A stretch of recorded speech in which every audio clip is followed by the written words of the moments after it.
Let's say you have a son, wildly successful, attractive, built himself up, became a millionaire, right? He has two women, one that's 21, single, no children, or one that's 29, one kid, baby daddy, but divorced. Who should your son get with? Can she be 24 instead of 21? I just feel like when I was 21, like everything was so... Okay, hold on.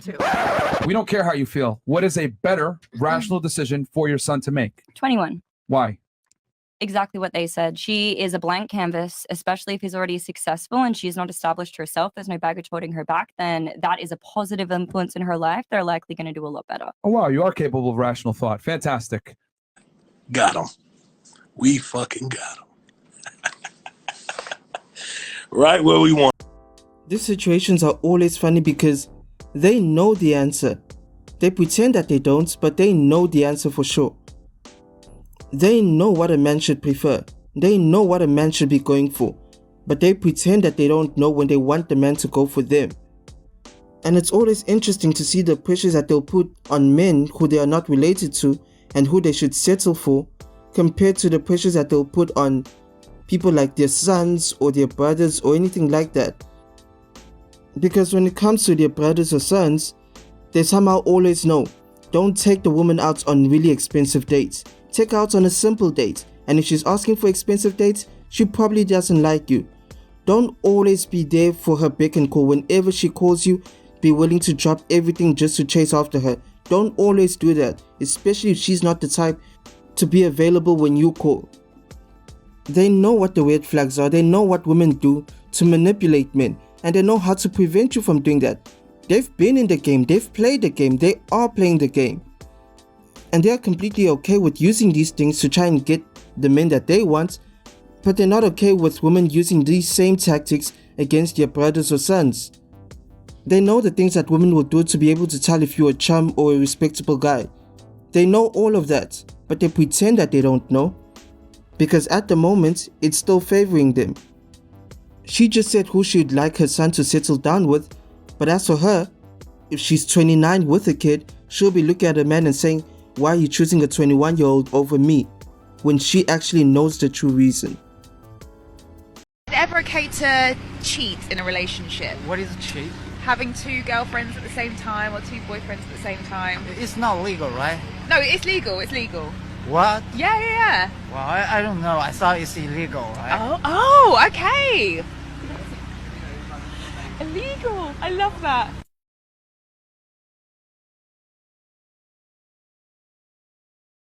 Like you guys, when you say this kind of stuff, it's like, hey, I don't want to commit to you. You're just a hot guy I'm on a date with, so I'm going to have sex with you immediately. And then you meet some other guy who's a gentleman to you. You're like, wow, I see long-term potential. I'm going to make him wait. If those two dudes ever meet, if there was a place where men like that ever shared stories, like the manosphere, then they're not going to allow that behavior. They're going to be like, wait, she didn't make you wait. She let you fuck on the first date, but she's making me wait. For you guys, you think, no. You're a relationship guy. You're special. That's not how he feels, though. He doesn't feel special because you had sex with the other guy on the first date. That's why.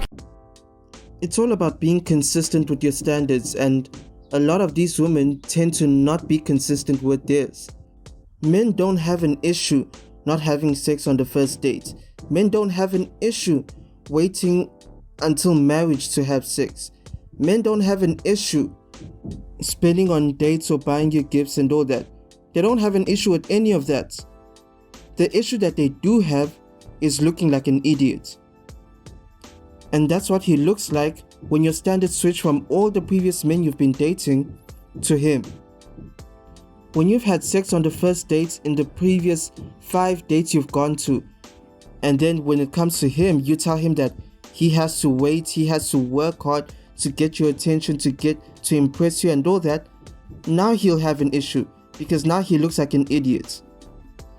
Now it clearly looks like he's being used. That's when he'll have an issue. When you tell a man no sex before marriage, but you have a body count of 20, now that is becoming the issue. That's when he'll have an issue. That's when he'll look like an idiot.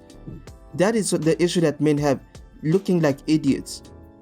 They have an issue with you creating standards only when they get into the picture. Before they were even there were no standards. You let men do whatever they wanted. You messed around with whoever you wanted, you let them do whatever they want for as minimal as possible. But when it comes to him, now he has to jump through all these hurdles for you. That's why your past is important. If you set high standards right at the beginning, you don't have to adjust them. You can stick right to them.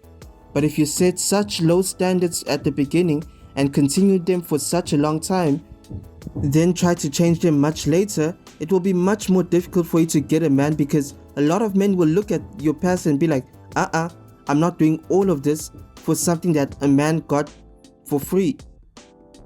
Why would a man be okay with having to wait weeks or months to sleep with the woman that he's dating when that same woman has been sleeping on first dates with a whole bunch of guys? That just makes him look like someone who's completely oblivious to the fact that he's being used. And that's why I'll give this advice to a lot of women out there. Set high standards right at the beginning when you're young and stick with them so that only the best of the best men can get with you. Because it becomes very difficult to set these high standards when you're much older, when your younger years are filled with you just not having any standards at all and letting men do whatever they want.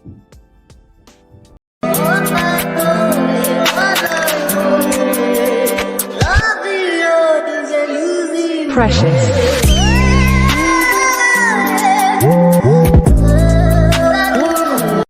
So this tweet says, as much as men hate to admit it, they do love whores. And this is an interesting one because the word choice is incorrect. And with the word choice being incorrect, it leads to a misunderstanding of actually what men are feeling in this instance. Men do not love whores, they lust for them.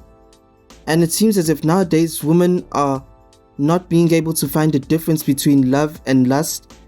So what they want is to be given the same attention and lust that men give to these women that fall under the category of whores.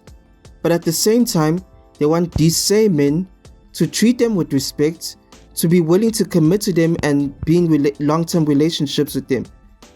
And it doesn't really work that way. You can't really get it both ways.